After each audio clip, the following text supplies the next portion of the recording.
আসসালামু আলাইকুম। সম্মানিত দর্শক, আপনারা জানেন যে গত 28শে ফেব্রুয়ারির পর থেকে মধ্যপ্রাচ্যে যে অস্থিতিশীল বা একটা সংকট চলমান, সেই সংকটে কেউ এখনও এই সংকট কাটিয়ে ওঠার বা এই সংকট শেষ করার ইঙ্গিত দিচ্ছে না। যেরকম মার্কিন প্রেসিডেন্ট ডোনাল্ড ট্রাম্প, তিনিও কোনো মনোভাব দেখাচ্ছেন না। তদ্রূপ ইরানের পক্ষ থেকেও ওরকম কোনো মনোভাব দেখা যাচ্ছে না। ইরান এখানে যতটা সম্ভব তার ডিফেন্স মোডে থেকে শত্রুপক্ষের প্রতি ততটা আক্রমণ করতে সে মরিয়া। এর ভিতরে আপনারা জানেন যে ইরানের যে নৌবাহিনী আছে, সেই নৌবাহিনীকে ধ্বংস করার লক্ষ্যে মার্কিন যুক্তরাষ্ট্র ব্যাপক প্রচেষ্টা চালাচ্ছে। তারই অংশ হিসেবে তারা ইরানের একটি নৌবাহিনীর যুদ্ধজাহাজ, যেটা এই যে আপনারা জানেন যে ভারতে শুভেচ্ছা দূত হিসেবে বা শুভেচ্ছা সফরে আসছিল, সেই শুভেচ্ছা সফর শেষ করে যাওয়ার জন্য যখন ভারতীয় মানে ভারত মহাসাগর শেষ করে বা ভারতের অঞ্চল অতিক্রম করে শ্রীলঙ্কার অঞ্চলে প্রবেশ করে, তখন মার্কিন যে ডুবোজাহাজ আছে সেই ডুবোজাহাজ এই যুদ্ধজাহাজকে ধ্বংস করে দেয়। এই সমস্ত বিষয় নিয়ে আলোচনা করব। তারপরে আমরা আলোচনা করব মার্কিন প্রেসিডেন্ট ডোনাল্ড ট্রাম্প, তিনি যেই কথা বলেছেন যে ইরান তাদের কাছে ক্ষমা চেয়েছে, এখন কখন ইরান তাদের কাছে ক্ষমা চাইলো বা কেন তিনি এই কথা বলেছেন, এই সমস্ত বিষয়গুলো নিয়ে আলোচনা করব। দর্শক, আশা করি সম্পূর্ণ ভিডিওটা আপনারা দেখবেন এবং আপনাদের মূল্যবান মতামত কমেন্ট বক্সে লিখে জানাবেন। চলুন শুরু করা যাক। দর্শক, আপনারা জানেন যে এই যে মধ্যপ্রাচ্যের সংঘাত, এই সংঘাতে কেউ সংঘাত শেষ করার মনোভাব এখনও দেখাচ্ছে না। ইরানের কথা যে তোমরা যখন যুদ্ধ শুরু করেছো, তোমরা আমার উপর আগে হামলা করেছো, আমার উপর আগে আক্রমণ করেছো, তোমরা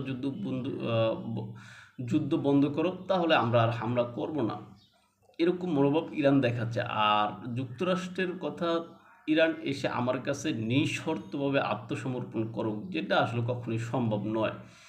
এখন ইরান জানে এই যে যুদ্ধ, এই যুদ্ধ তার বাঁচা মরার লড়াই। এই মুহূর্তে যদি ইরান আত্মসমর্পণ করে, তার মানে ইরান শেষ। ইরানের বিশ্বে ইরান বলতে কিছু থাকবে বলে এরকম মনে হবে না। কেননা পশ্চিমারা কিন্তু শক্তের বক্ত, নরমের জম, এই কথাটা কিন্তু আপনারা সবাই জানেন। এখন ইরান যদি এখানে যে শক্ত অবস্থানে আছে, এই শক্ত অবস্থান ধরে রাখতে পারলে দেখা যাবে পশ্চিমারাই নিজেদের স্বার্থে এসে একটা সময় এই যুদ্ধ বন্ধ করার জন্য তৃতীয় কোনো বড় কোনো পক্ষ এসে মধ্যস্থতা করবে। কিন্তু ইরান যদি এখানে যদি এই আত্মসমর্পণ করার জন্য বা আত্মসমর্পণ করার কোনো মনোভাব দেখায়, তাহলে পশ্চিমারা বা পশ্চিমা জোট ইরানের উপরে আরও বেশি হামলা করবে, আরও বেশি ইরানকে ধ্বংস করবে। এটা ইরান জানে। এই জন্য ইরান এখন এখানে আত্মসমর্পণ করবে না, বা আত্মসমর্পণ করার ইরান কোনো চিন্তাভাবনা করতেছে না। ইরান বরংস আরও যে তাদের যে হামলার পরিধি, তাদের যে হামলা নির্দিষ্ট করে দিচ্ছে, সেই হামলাতে আগে যে সমস্ত অস্ত্র ব্যবহার করতো, সেই সমস্ত অস্ত্র থেকে এখন আরও ভয়ঙ্কর ধরনের অস্ত্র ব্যবহার করতেছে। হাইপারসোনিক মিসাইল ব্যবহার করতেছে ইরান।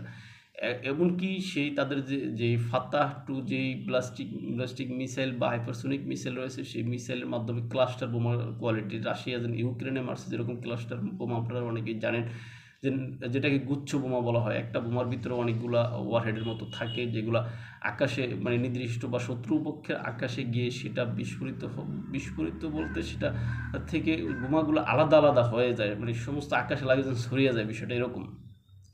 তখন ওই আকাশ প্রতিরক্ষা ব্যবস্থা যেটা থাকে, ওই আকাশ প্রতিরক্ষা ব্যবস্থা এটাকে ডিরেক্ট করতে পারে না, বা কোনটা থেকে কোনটা ধ্বংস করবে, তখন আকাশ প্রতিরক্ষা ব্যবস্থা বিভ্রান্ত হয়ে যায়, অর্থাৎ অকার্যকরের মতো হয়ে যায়।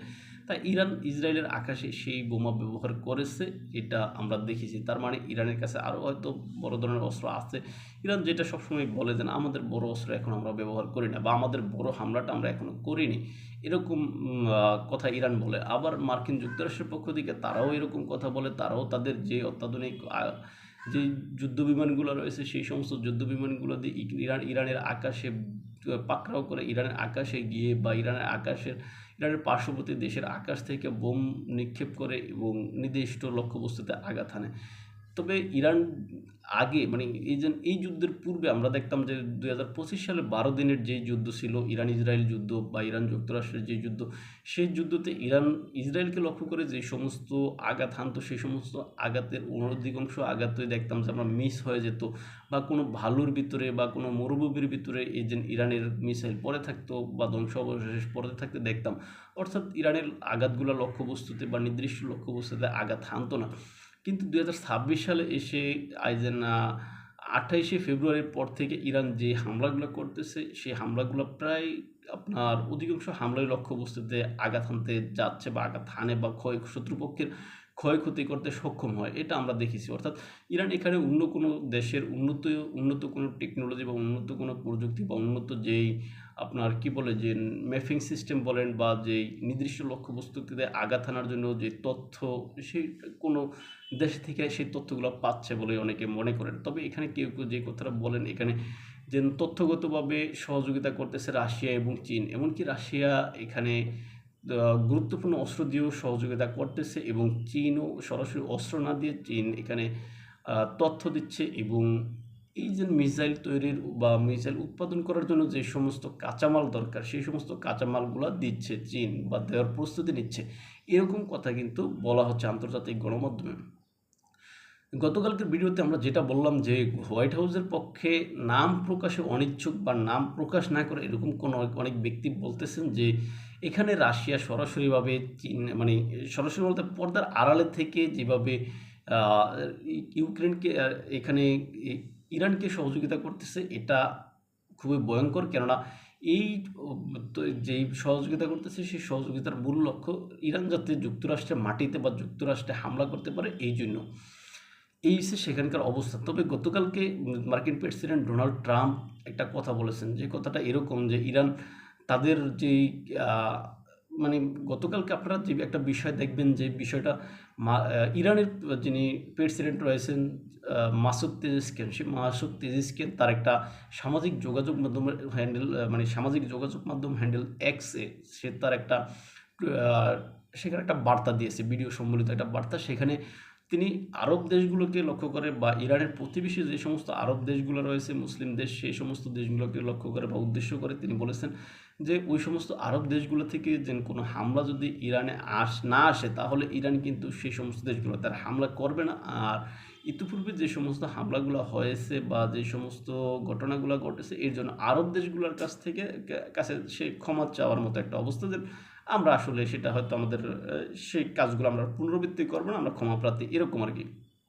এখন এইটা একটা আপনার সৌজন্যতামূলক কথা মাসুদ তেজিস্কেন বলেছেন। এখন মাসুদ তেজিস্কেন যে সৌজন্যতামূলক কথা তার প্রতিবেশী আরব ভাইদের উদ্দেশ্যে বা তার মুসলিম প্রতিবেশী ভ্রাতৃপ্রতিম দেশগুলোকে এই কথা বলেছে, এখন এই কথাটাকে মার্কিন প্রেসিডেন্ট সেই 7 সমুদ্র 13 নদীর দূরের মানে ওপারে থেকে তিনি বলতেছেন যে ইরানের প্রেসিডেন্ট এখানে আরব দেশগুলোর কাছে ক্ষমা চেয়েছে, তার মানে ইরান এখানে মাথা নত করেছে, ইরান এখন এসে আমেরিকার কাছেও মাথা নত করতে হবে। চিন্তা করছেন কত বড় ঘাবেট কোয়ালিটির লোক হলে এরকম কথা বলে। এখানে ইরানের প্রেসিডেন্টের যে কথা, এটা হচ্ছে একটা যেটা কি সৌজন্যতামূলক একটা কথা, যে আমরা হ্যাঁ মুসলিম মুসলিম ভাই ভাই, আমরা মানে তোমাদের দেশ থেকে এই যে মার্কিন যুক্তরাষ্ট্রের যে সমস্ত ঘাঁটি আছে, আমরা সেই সমস্ত ঘাঁটি লক্ষ্য করে কিছু আঘাত হেনেছি। এখন ওই সমস্ত আঘাত কিছু লক্ষ্য ভ্রষ্ট হয়ে, যেটা হয়তো বা তোমাদের কোনো বেসামরিক যে সমস্ত অবকাঠামো আছে, কোনো হোটেল মোটেল আছে, সেই সমস্ত জায়গায় হয়তো হামলা করেছে, আসলে হামলা হয়েছে।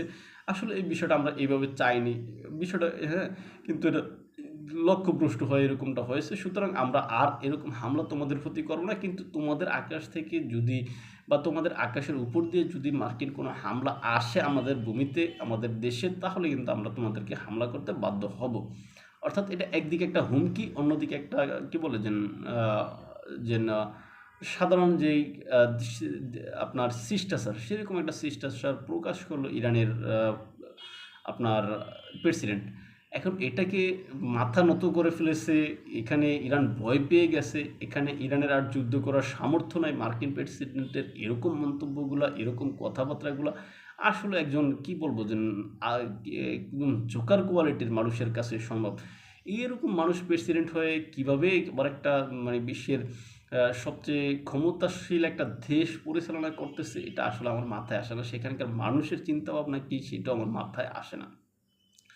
এখন মার্কিন প্রেসিডেন্ট এখানে এই যে তিনি ইরানকে যেভাবে নিঃশর্তভাবে আত্মসমর্পণ করাতে চাচ্ছেন বা করতে বলতেছেন, তাদের কাছে মাথা নত করাতে চাচ্ছেন, ইরান সেটা কখনোই করবে না। ইরান এটা মার্কিন যুক্তরাষ্ট্র জানে।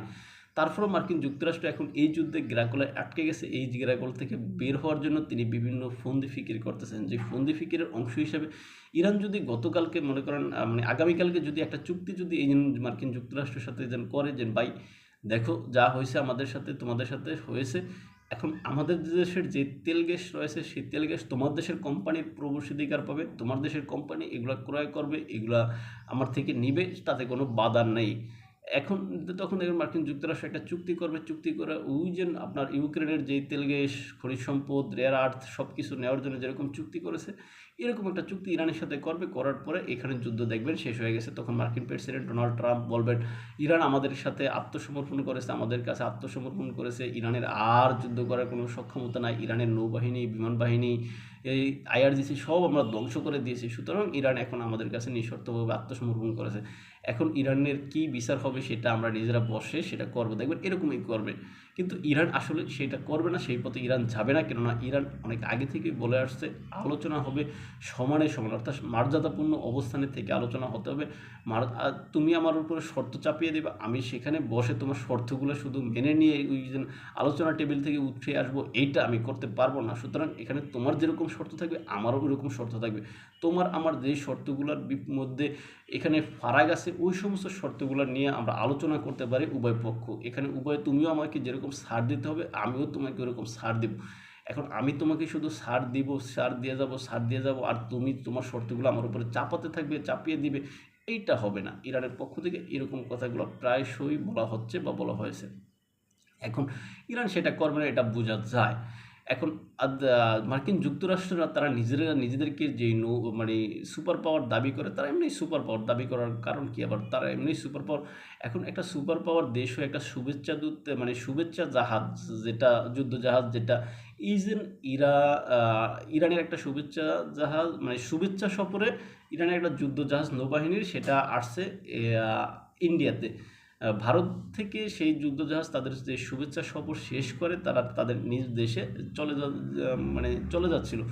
এখন চলে যাওয়ার সময় মার্কিন যুক্তরাষ্ট্রের যে আপনার ডুবোজাহাজ বা সাবমেরিন রয়েছে, সেই সাবমেরিন থেকে টর্পেডো এসে এই যুদ্ধজাহাজটা শ্রীলঙ্কার উপকূলে এসে এটাকে ধ্বংস করার পরে এটাকে মানে আঘাত হলে এটার প্রায় 180 জনের মতো নাবিক ছিল সেখানে। এই শুভেচ্ছা সফরে থাকলে ওইখানে নাবিক সংখ্যা বেশি থাকে। এখন এদের কাছে অস্ত্র ছিল না, কিছুই ছিল না। শুভেচ্ছা সফরে আসলে সচরাচর অস্ত্র ওরকম রাখে না, এটা একটা তাদের যেই সাধারণ একটা কার্যের অংশ হিসেবে আসে আর কি। এখন সেই জাহাজটাকে ধ্বংস করে দিল শুধু সেখানে প্রায় 20 থেকে 30 জনের মতো শ্রীলঙ্কার যে নৌবাহিনী তারা উদ্ধার করতে পেরেছে। বাকি অনেকেরই মরদেহ বা অনেকের খোঁজ এখনও নাই, এই অবস্থায় রয়েছে। সুতরাং এই দিন একটা সুপার পাওয়ারের কাছ থেকে এরকম আশা আসলে কোনো মানুষ করেনি। কেননা যদি এই জাহাজটা যুদ্ধ করার উদ্দেশ্যে আসতো বা যুদ্ধ করার উদ্দেশ্যে কোনো দেশে যেত বা মোতায়েন করা থাকতো, তখন হয়তো বা এই জাহাজটাকে ধ্বংস করলে একটা মেনে নেওয়া যেত। কিন্তু সাধারণত শুভেচ্ছা সফর থেকে আসা জাহাজ, সেই জাহাজটাকে এজেন আপনার বিশ্বের সুপার পাওয়ার, সামরিক ক্ষেত্রে সুপার পাওয়ার, সব ক্ষেত্রে সুপার পাওয়ার, তারা যদি এরকমভাবে ধ্বংস করে দেয়, তাহলে আসলে বিশ্বের যে নীতি নৈতিকতা বা মানবিকতা বা এরকম কিছু থাকলো বলে আমার কাছে মনে হয় না। এখানে মার্কিন যুক্তরাষ্ট্র এখানে একটা ইতিহাসের ঘৃণ্যতম কাজ করছে, এই শুভেচ্ছা সফরে থাকা জাহাজটিকে ধ্বংস করে। কেননা এই জাহাজটা কোনো যুদ্ধের মানে যুদ্ধে অংশগ্রহণ করার জন্য আসেও না, যাচ্ছেও না। সুতরাং এটা তার নিজ দেশে ফিরে যাচ্ছে একটা সফর শেষ করে। এখানে মার্কিন যুক্তরাষ্ট্র একটা ইতিহাসের ঘৃণ্যতম কাজটি করলো বলে অনেকেই মনে করেন। তারপর দেখা যাচ্ছে মার্কিন যুক্তরাষ্ট্রের প্রেসিডেন্ট বলেন যে ইরানের সর্বশেষ সব নৌশক্তি ধ্বংস করে দিয়েছে ইত্যাদি ইত্যাদি। কিন্তু ইরানের নৌশক্তি ধ্বংস করে দিলে ইরানের যে সাবমেরিন রয়েছে সেই সাবমেরিনগুলো কোথায়, কয়টা সাবমেরিন ধ্বংস করছেন আপনারা? একটাও তো এখনও করতে পারেননি, মানে এই খবর আমাদের কাছে এখনও নাই। হ্যাঁ, ইরানের পানির উপরে থাকা 2-4টা জাহাজ আপনারা ধ্বংস করে দিতে পেরেছেন, এটা ঠিক আছে। ওই যে শুভেচ্ছা সফরে থাকা সেই জাহাজটা আপনারা ধ্বংস করে দিয়েছেন, এটাও ঠিক আছে। কিন্তু সাবমেরিন এই সমস্তগুলো কোথায়? নাই। তারপর আপনারা বলতেছেন ইরানের বিমান বাহিনী ধ্বংস করে দিয়েছেন, ইরানের বিমান বাহিনীর সক্ষমতা নাই ইত্যাদি, ইত্যাদি। আরে ভাই এটা তো আপনি কেন এখন বলবেন যে আপনি ইরানের বিমান বাহিনী ধ্বংস করেছেন? আপনার আগে থেকেই তো আরও ১০ বছর আগে থেকেই সবাই বা যারা সামরিক বিশ্লেষকগণ রয়েছেন, যারা এই যে আন্তর্জাতিক বিষয়গুলো বিশ্লেষণ করেন, তারা নিজেরাই তো বলতেছে যে ইরানের সামরিক শক্তি নাই, ইরানের আসলে অত্যাধুনিক কোনো যুদ্ধ বিমান নাই, ইরানের কাছে যে কটা যুদ্ধ বিমান রয়েছে তা ১৯৮০ সালের পূর্বের যুদ্ধ বিমান। এই সমস্ত যুদ্ধ বিমানগুলো মার্কিন যুক্তরাষ্ট্র থেকে ক্রয় করা করেছিলেন তৎকালীন সরকার। এখন এই সমস্ত যুদ্ধ বিমানগুলো রক্ষণাবেক্ষণ করার জন্য যে সমস্ত কাঁচামাল বা পার্টস দরকার, সেই সমস্ত পার্টসগুলো মার্কিন যুক্তরাষ্ট্র কিন্তু সরবরাহ করেনি ইরানকে। সুতরাং এই সমস্ত যুদ্ধজাহাজগুলো খেলনার যুদ্ধজাহাজের মতো পড়ে আছে, এটা আমরা সবাই সাধারণ মানুষ জানি। সুতরাং ইরানের এখানে বিমান বাহিনী কখনোই অত্যাধুনিক ছিল না, ইরানের বিমান বাহিনী কখনোই এরকম শক্তিশালী ছিল না। তবে রাশিয়ার থেকে ২-৪টা যে যুদ্ধ বিমান আসছে বা আসতেছে বা আসবে, ওই সমস্ত যুদ্ধ বিমানগুলো ইরান যতটুকু সম্ভব মানে আকাশে টহল দিতে ওই সমস্ত যুদ্ধ বিমানগুলো নেওয়ার চেষ্টা করবে। এখন ইরানের যে আকাশ যুদ্ধ সক্ষমতা একদম শেষ করে দিয়েছে মার্কিন যুক্তরাষ্ট্র। সুতরাং এটা মার্কিন যুক্তরাষ্ট্র এখন এখানে বললেই কি না বললেই কি, কেননা এটা পূর্বে থেকে ইরানের ছিল না। এই সেখানকার অবস্থা।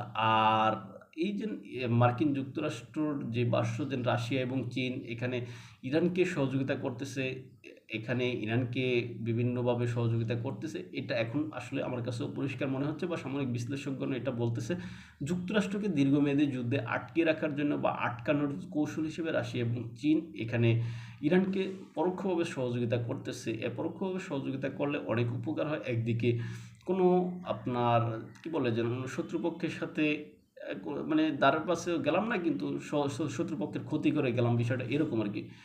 সেই বিষয়টা চীন রাশিয়া করতেছে বলে মনে হয়।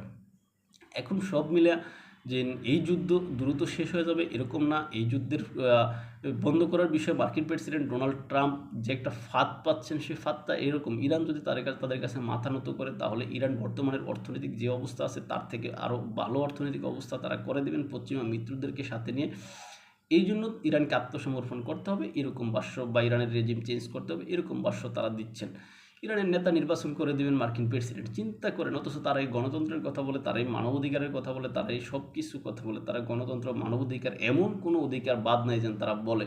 অথচ তারা এই যে ইরানের সরকার তারা গঠন করে দেবে। তারা কি সেখানকার ভোটার নাকি তারা সেখানকার কে? তারা কি সেখানকার এক্সপার্ট কাউন্সিলের কোনো সদস্য? কিচ্ছু না, অথচ তারা সেখানে এই সরকার গঠন করে দিবে। বিষয়টা এরকম একটা বিষয়, তুমি পৃথিবীতে আমি যেই কাজটা করবো ওটা গণতন্ত্রেরও দরকার নেই, ওটা মানবাধিকারেরও দরকার নেই। আমি যখন যেটা বলবো ওইটাই ঠিক। আমি যদি কালকে বলি যে স্বৈরাচার ঠিক, তাহলে স্বৈরাচারই ঠিক। বিষয়টা এরকম। মার্কিন যুক্তরাষ্ট্রের বর্তমান যে সমস্ত নীতির বা রীতি রয়েছে, এই সমস্ত বিষয়গুলো আসলে কেমন সব তালেগুলো পাকানো অবস্থা মার্কিন যুক্তরাষ্ট্রের। সে পূর্বের যে নীতি স্থায়ী যে নীতিগুলো এগুলো ছিল না আসলে। মার্কিন যুক্তরাষ্ট্র যেখানে যেরকম নিজেদের সুবিধামতো কখনো স্বৈরাচারী যে সমস্ত সরকারগুলো রয়েছে তাদের সাথে বন্ধুত্ব করতো, আবার কখনো স্বৈরাচারী অন্য কোনো দেশের সরকারের সাথে তারা যুদ্ধ করে, আবার কখনো গণতন্ত্রবাদী সরকারকে তারা উৎখাত করে ফেলে, সেখানে স্বৈরাচারী সরকার বসাতে সহযোগিতাও করে। সুতরাং মার্কিন যুক্তরাষ্ট্রের স্থায়ী কোনো এই সমস্ত বিষয়ে স্থায়ী কোনো নীতি বা অবস্থান নেই বলে আমার কাছে মনে হয়। অর্থাৎ যা আছে তা হচ্ছে নিজেদের স্বার্থ, মার্কিন যুক্তরাষ্ট্রের স্বার্থ। যেখানে যেরকম দরকার, যেখানে যেরকম আপনার প্রয়োজন, সেখানে সেরকমই কাজ করে। এটা মার্কিন যুক্তরাষ্ট্রের এখানে নীতি বা রীতি। তাই আজকের আলোচনা এখানে শেষ করলাম। মার্কিন যুক্তরাষ্ট্রের প্রেসিডেন্ট যেটা বলেছেন যে ইরান যে আত্মসমর্পণ করবে বা আত্মসমর্পণ করুক, আমার কাছে মনে হয় যে ইরান এই কথা মেনে নেবে না। ইরান আত্মসমর্পণ করবে না। ইরান জানে আত্মসমর্পণ করা মানেই তার নিজের আত্মহত্যার শামিল। তা ভালো থাকবেন সবাই। দেখাবো অন্য কোনো ভিডিওতে, অন্য কোনো বিষয়। আমাদের যদি আপনারা ফলো করতে চান ইউটিউব এবং ফেসবুকে সমাচারের কথা নামে, ইনস্টাগ্রাম, টিকটক এনে শুনতে পারেন। আল্লাহ হাফেজ।